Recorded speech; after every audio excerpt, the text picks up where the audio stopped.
Terima kasih. Bismillahirrahmanirrahim. Assalamualaikum warahmatullahi wabarakatuh. Alhamdulillahi rabbil alamin. Wa bihi nasta'inu ala umurid dunya waddin.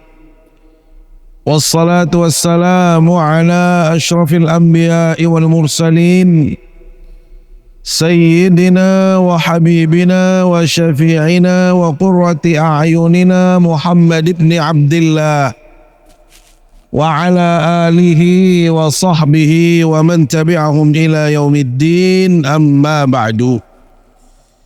Yang tiang hormati dan muliakan para alim ulama, para tokoh agama, tokoh masyarakat, segenap pengurus masjid yang tiang hormati, mami-mami, bapak-bapak, tokoh masyarakat, para penglingsir, para sesepuh, para tetua yang tiang hormati dan muliakan. Singkatnya, nini, mami, sanak bija, jamaah yang dimuliakan Allah Subhanahu wa ta'ala. Sila kita awali kajian kita di pagi hari yang penuh berkah ini dengan sama-sama memanjatkan puji syukur kehadirat Allah Subhanahu wa ta'ala, seraya mengucapkan alhamdulillah, alhamdulillah, alhamdulillah. Karena kita yang hadir di majelis yang mulia ini adalah orang-orang yang dipilih oleh Allah Subhanahu wa ta'ala, orang-orang yang diberikan tambahan nikmat, diberikan tambahan karunia oleh Allah Subhanahu wa ta'ala. Yang pasti kata Rasul sallallahu alaihi wasallam, bila mana kita hadir di masjid, di majelis ilmu, di tempat-tempat seperti ini, Rasul sallallahu alaihi wasallam sudah menyematkan predikat iman. Orang itu pasti beriman di sisi Allah Subhanahu wa ta'ala. Idza ra'aitumur rajula ya'tadul masjida fashhadu lahu bil iman. Bila mana engkau melihat ada orang yang pergi ke masjid, melakukan ibadahnya di masjid, maka persaksikan bahwasanya orang itu adalah orang yang beriman kepada Allah Subhanahu wa ta'ala. Maka inilah yang harus kita ucapkan. Inilah yang harus kita menjadi penyebab memuji Allah, karena kita diberikan iman oleh Allah Subhanahu wa ta'ala. Dengan iman inilah Allah kita dijamin untuk bisa selamat dunia akhirat. Kita akan mendapatkan kebahagiaan di akhirat, kenikmatan yang itu berupa surganya Allah Subhanahu wa ta'ala di hari kiamat nanti. Amin ya rabbal alamin. Salawat serta salam selalu kita sampaikan ke hadapan baginda Rasulullah sallallahu alaihi wasallam, kepada segenap keluarga, para sahabat, para tabi'in, para tabi'it tabi'in, dan semua pengikut baginda Rasul sallallahu alaihi wasallam, termasuk kita yang hadir di majelis yang mulia ini. Semoga kita mendapatkan syafaatnya di hari kiamat kelak. Amin ya rabbal alamin. Bapak Ibu jamaah yang dimuliakan Allah Subhanahu wa ta'ala, iman adalah nikmat yang terbesar di antara nikmat-nikmat yang ada.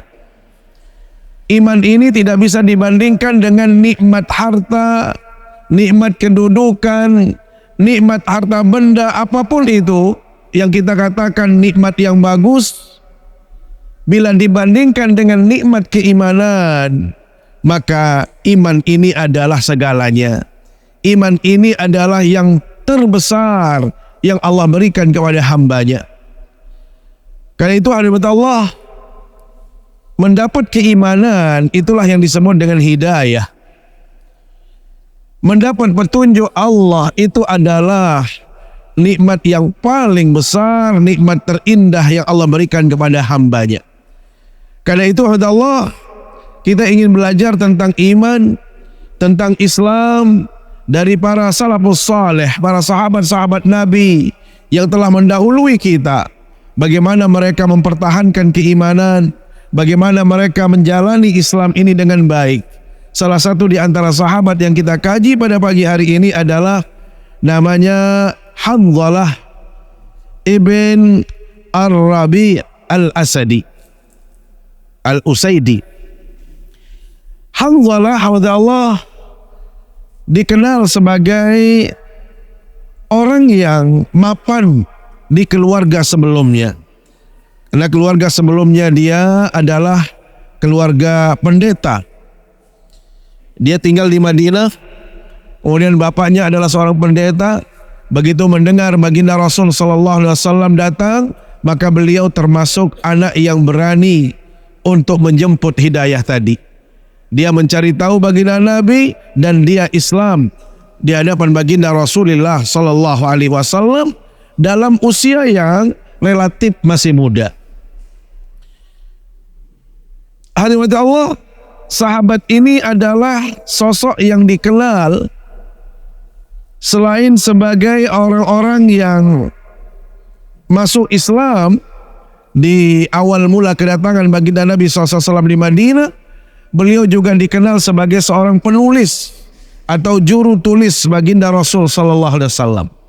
Jadi selain Zaid ibn Thabit, selain Ali bin Abi Thalib, maka di antara juru tulis baginda Nabi SAW itu adalah Hanzalah ibn Rabi al-Usaidi. Hadirin Allah, kalau pernah kita mendengar ada seseorang yang disebut dengan ghasilul malaikah, orang yang dimandiin oleh malaikat, inilah orangnya. Jadi beliau ini adalah orang yang dimandikan oleh malaikat. Suatu ketika, Allah, karena Hanzalah ini sudah dipandang cukup untuk menikah, maka Rasul Shallallahu Alaihi Wasallam menikahkan beliau dengan salah seorang putri pembesar di Madinah yang namanya Abdullah ibn Ubay ibn Salul. Nama putrinya adalah Jamilah. Maka beliau dinikahkan dengan putri ini, ya, putrinya Abdullah bin Ubay. Alhamdulillah, baginda Nabi SAW sangat paham kondisi seseorang, suasana batin seseorang. Hanzalah ini walaupun masih muda, Allah, keimanannya terhadap Islam itu tidak pernah diragukan. Bahkan kalau urusan jihad itu beliau berani meninggalkan siapapun juga. Tadi dalam urusan beriman dia tinggalkan keluarganya yang pendeta. Dalam urusan keluarga pun beliau berani meninggalkan keluarga padahal beliau masih baru menikah. Maka alhamdulillah di saat peperangan yang terjadi di antara kaum muslimin dengan orang kafir, yaitu perang Uhud, beliau termasuk di antara prajurit yang ikut serta dalam perang Uhud. Maka sebelum perang Uhud terjadi, baginda Nabi SAW sangat paham situasi suasana batin seseorang. Maka beliau katakan, Hanzalah, tolong temui istrimu dulu sebelum berangkat berperang.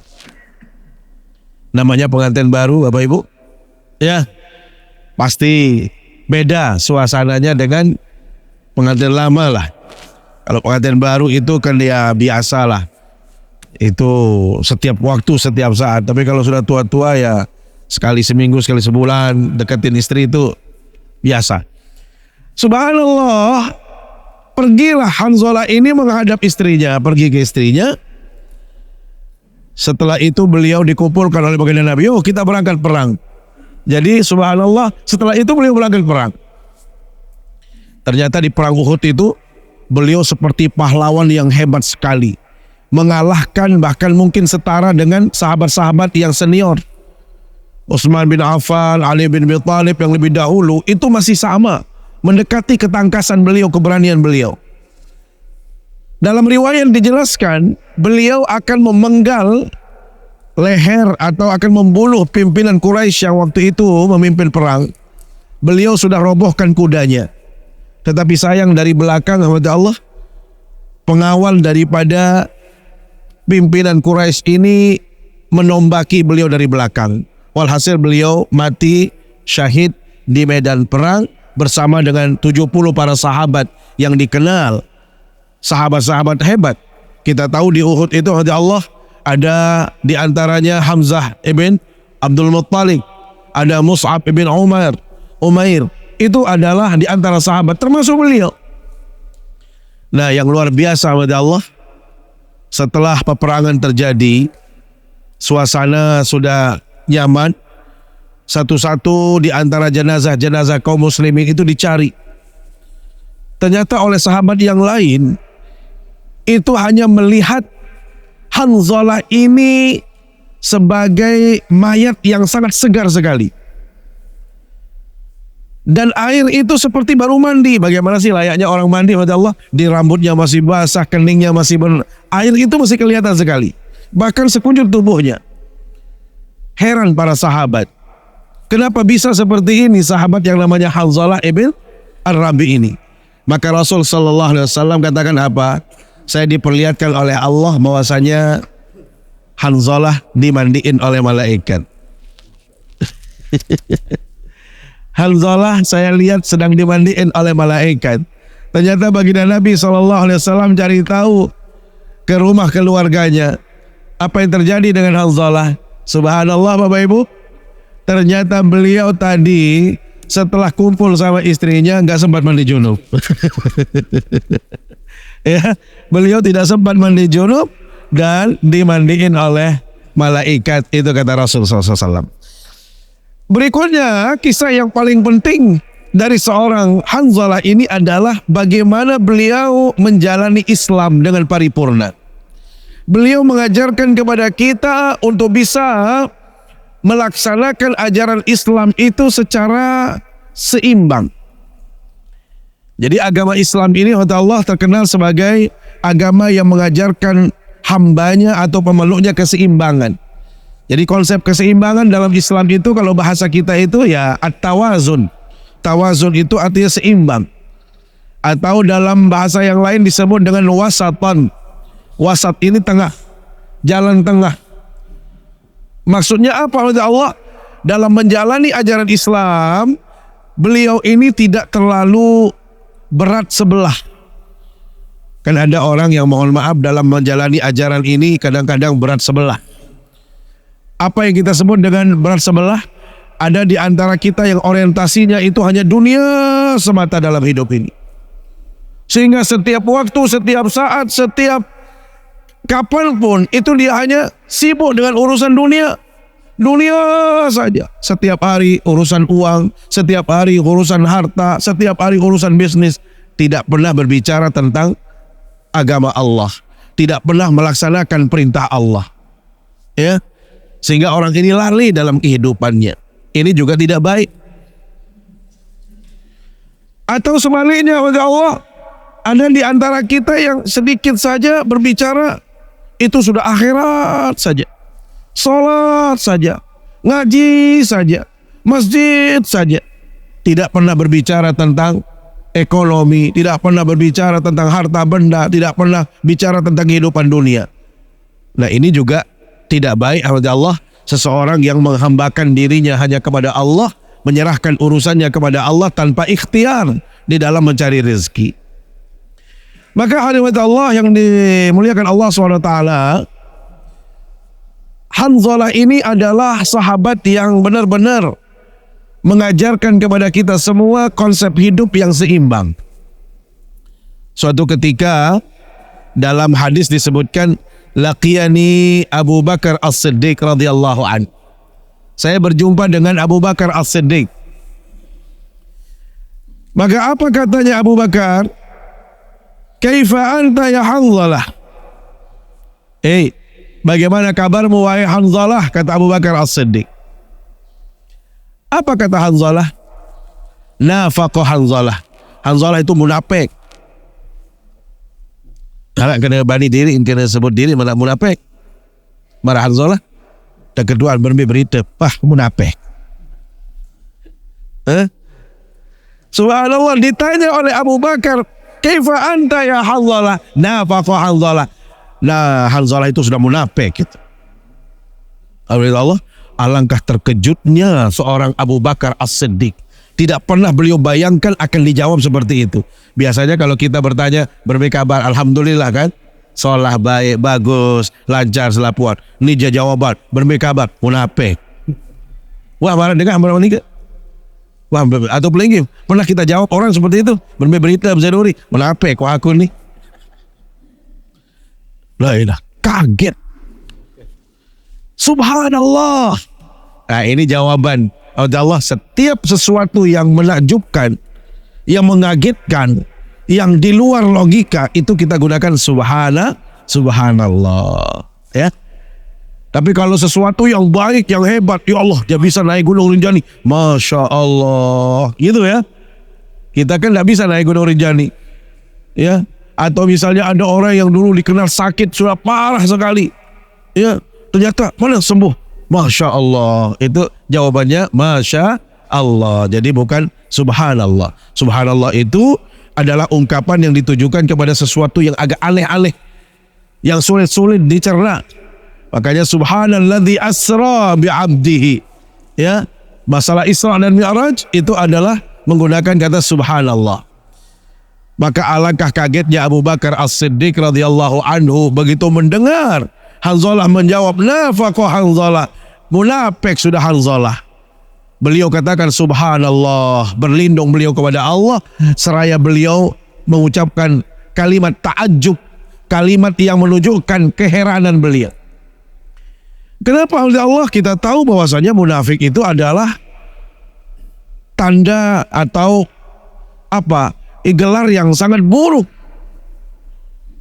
Munafik itu adalah tanda seseorang yang sangat buruk sekali dalam agama. Bagaimana mungkin dia mengatakan dirinya munafik, sementara orang yang munafik itu disebutkan dalam Al-Quran surat An-Nisa, innal munafiqina fid darkil asfali minan nar. Orang yang munafik itu Allah posisinya itu di dalam neraka, dan itu paling bawah lagi. Bayangkan, mau atas pun kalau neraka sudah tidak enak, ya, apalagi paling bawah. Kapan? Itu berlapis-lapis. Artinya apa? Bila mana ada pertolongan dari Allah, syafaat, maka yang pertama dapat itu adalah lapisan pertama, lapisan kedua, ketiga, ini terakhir. Artinya bisa saja dia tidak mendapatkan perlindungan, pertolongan dari Allah SWT. Maka ini adalah Allah, bahayanya orang itu punya sifat nifak. Jangan sampai kita munafik. Bahkan dalam Al-Quran Allah menurunkan surat khusus yang namanya munafik. Saking bahayanya orang itu kalau sudah munafik. Idza ja'akal munafiquna qalu nashhadu innaka la rasulullah. Orang munafik itu bila datang kepadamu wahai Nabi Muhammad, dia bersaksi engkau adalah Rasulullah. Wallahu ya'lamu innaka la rasuluh wallahu yashhadu innahum lakadzibun. Allah yang lebih tahu engkau adalah Rasulnya, dan Allah bersaksi bahwasanya mereka itu adalah orang munafik. Kenapa disebut orang munafik? Dzalika bi annahum amanu summa kafaru. Itu terjadi karena mereka awalnya beriman, kemudian dia ingkar kepada Allah. Fatubi'a ala qulubihim ka'annahum la ya'lamun. Allah menutup hati orang-orang yang munafik itu sehingga dia tidak tahu menahu sama sekali. Ya. Hadirin Allah, bahayanya orang munafik itu luar biasa. Maka Sayyidina Abu Bakar As-Siddiq begitu kaget mendengar apa yang disampaikan oleh Hanzalah. Maka Abu Bakar bertanya, ada apa denganmu? Kok bisa kamu mengatakan dirinya munafik?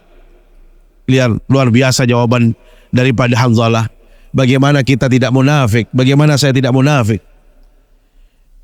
Kunna inda Rasulillah sallallahu alaihi wasallam yudzakkiruna bil jannati wan nar ka'annana ra'ya 'ain.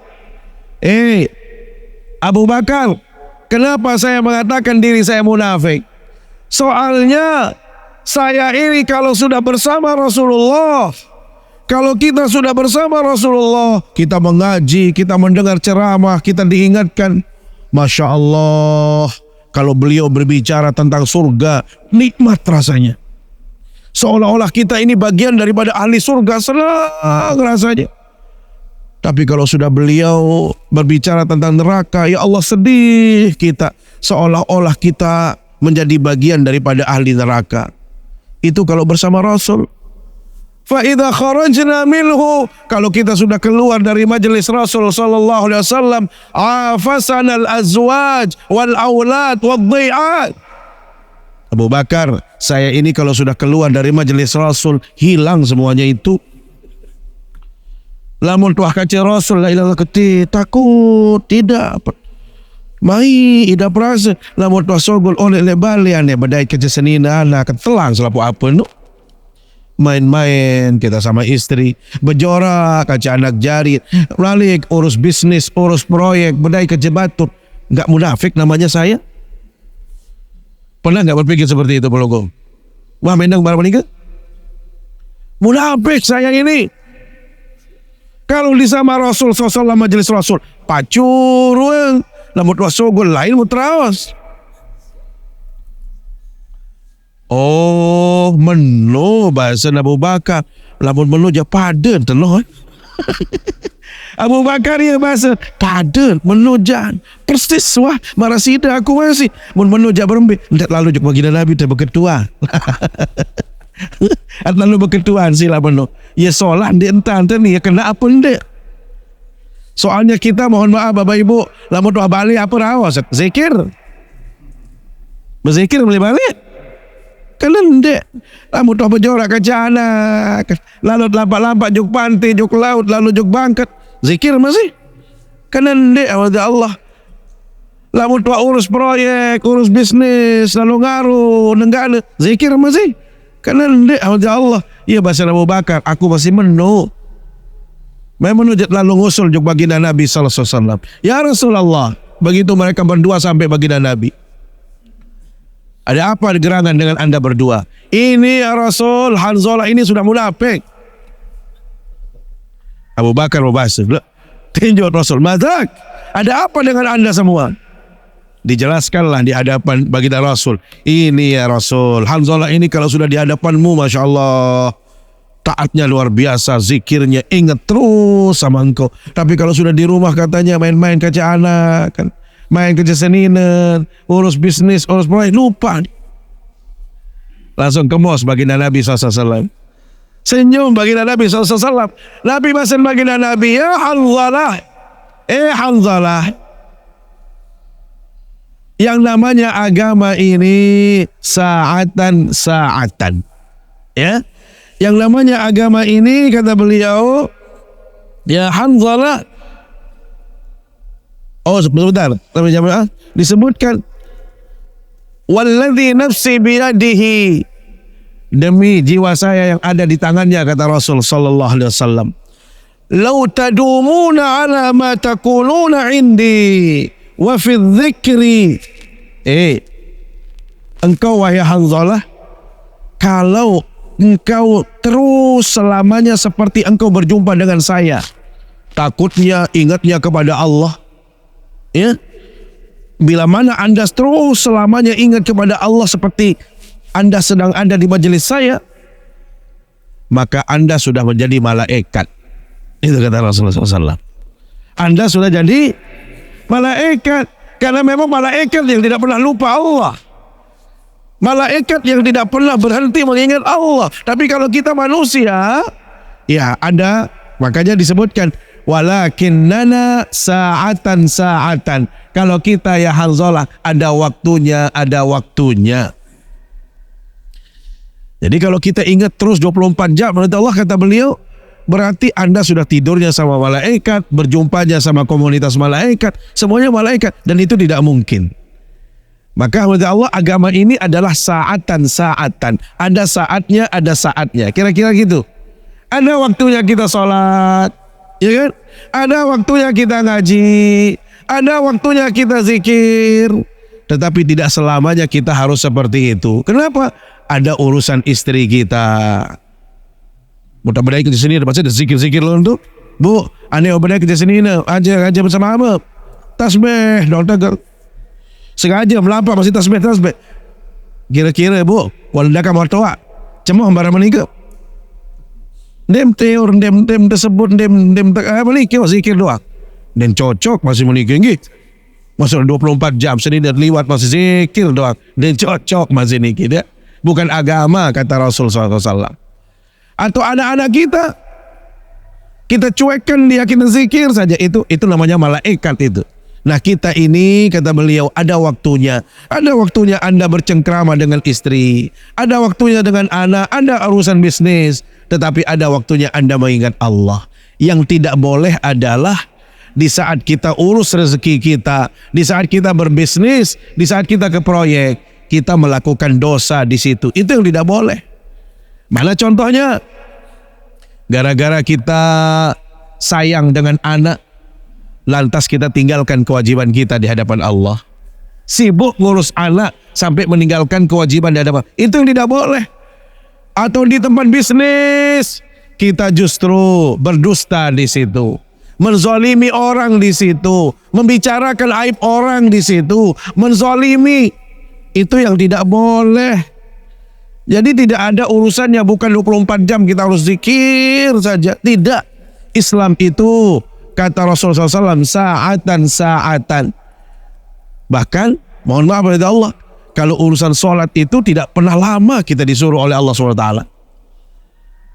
Tidak pernah kita lama-lama urusan. Kalau bicara urusan akhirat Allah tidak pernah lama-lama. Fa idza qudiyatis salatu fantashiru fil ardh. Bila mana engkau sudah selesai sholat, dah kembali urusanmu lagi.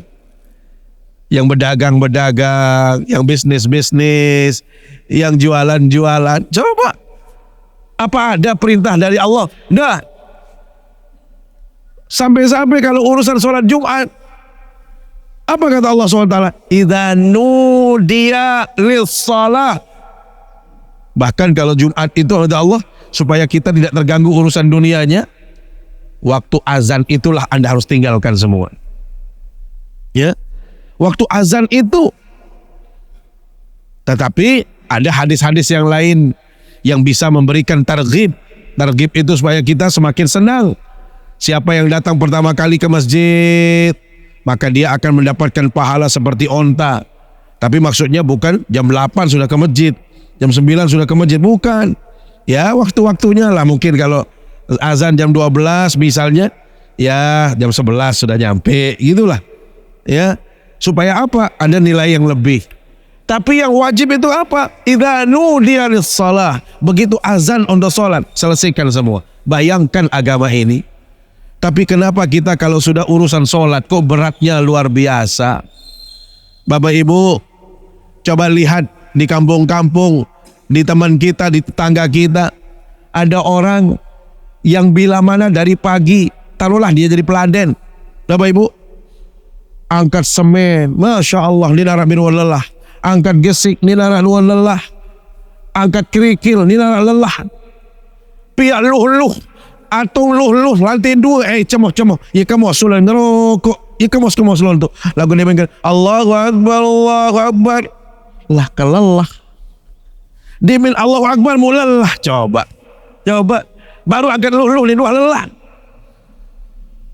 Ina sari, lamun itu berjual di pekan, Masya Allah, kemas lon tu. Lamun wakil Allahu Akbar, mau sakit teking, selapu apa sakit, bengak. Lamun sembahyang lain arah 4 menit, masih lelah lalu. Dan menikah, nah ini yang tidak boleh. Makanya Al-Quran mengatakan apa? La tulhikum amwalukum wala auladukum an zikrillah.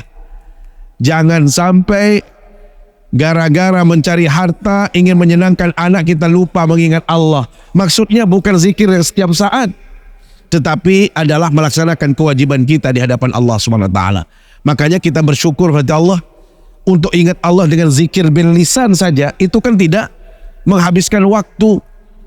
Maka tidak ada salahnya bila mana kita sambil jalan, sambil beraktivitas, kita mengucapkan subhanallah, alhamdulillah. Kenapa? Karena tidak mengganggu. Ya, jadi bukan berarti zikir itu ada waktunya lantas zikir bil lisan misalnya tidak harus dilakukan, tidak. Karena di situ Al-Quran mengatakan, ya ayyuhalladzina amanu dzkurullaha dzikran katsira. Wahai orang-orang beriman, ingatlah kamu kepada Allah sebanyak-banyaknya. Dalam artian apa? Zikir bil lisan itu tidak perlu putus, tidak boleh putus, tidak boleh berhenti. Itu. Tetapi kalau zikir dalam artian salat, ngaji, berbuat baik dan lain sebagainya, itu ada waktunya. Maka sami jamaah, Hanzalah yang tadi awalnya mengira bahwasanya beliau hanya ingat di saat berhadapan dengan Rasul SAW semata, di luar tidak. Dia pikir dirinya munafik, ternyata tidak demikian.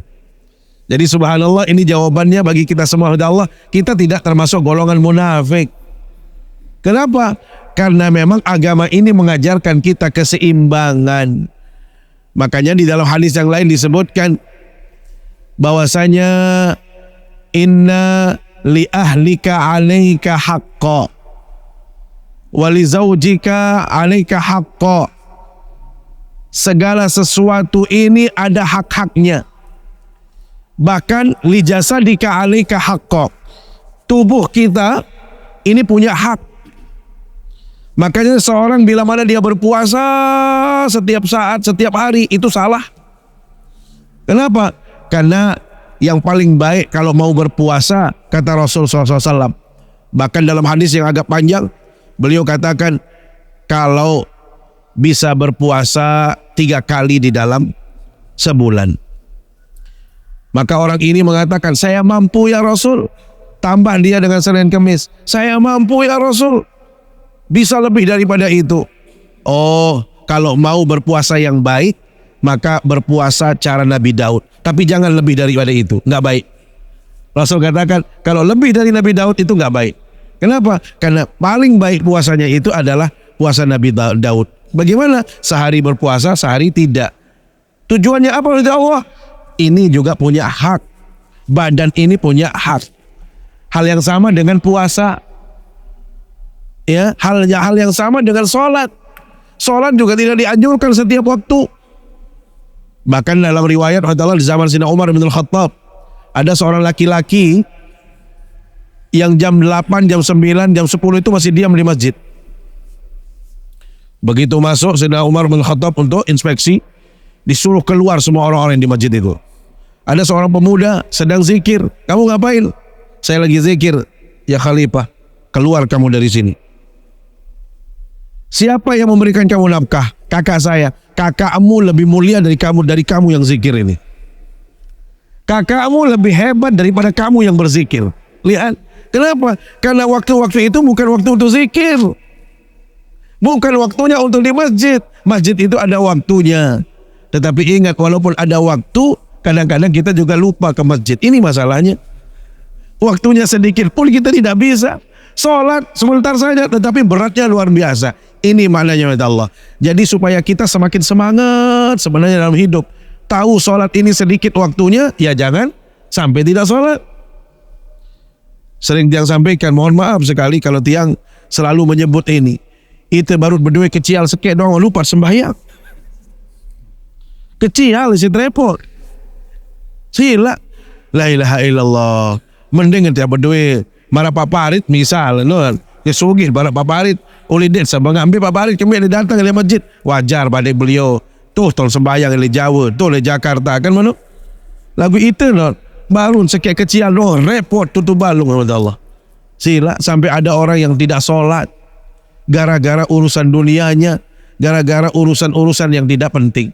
Maka Allah, ini menjadi pelajaran berharga bagi kita, bahwasanya agama ini bukan berarti kita harus sholat saja atau puasa saja atau mengingat Allah terus, tidak.